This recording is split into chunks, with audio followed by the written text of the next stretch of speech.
few Magic Beans questions. Let me try to answer them at once. So, Hi Finest, any Magic Beans updates? Yeah, we do have some updates coming out. One is for a new way of calibrating Dirac. That's a 2-pass method that tries to undo their correction to flat. So that's one thing. You get that out of there. And this question here from SQ Car Audio: can you speak about Magic Beans unified bass and how you came up with the transition frequency, trial and error? So for those who don't know, we have different export methods. One is called unified EQ, and basically it makes the bass the same for all the speakers, but it corrects the frequencies above the transition region based on each speaker itself. So they are not unified above the transition region.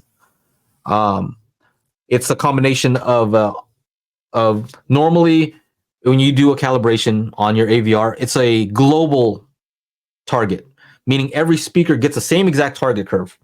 Kind of makes sense, except it doesn't work as well. And then there's another method where you can optimize for each individual speaker. So that speaker, the left speaker, has its own target curve that's specific, and then the center and the right. Problem is, each speaker sounds good, but you still want cohesiveness, right?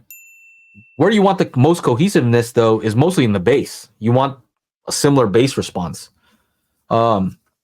So we do have that option. So we have individual EQ option, we have global target, and we have unified. So we have 3.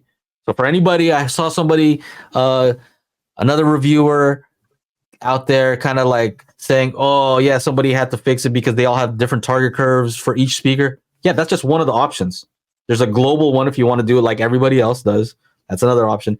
And there's the unified method, which I recommend for most people. And so the question about how we came up with a transition frequency, it's not a set frequency. It's not, okay, we decided on 500 hertz.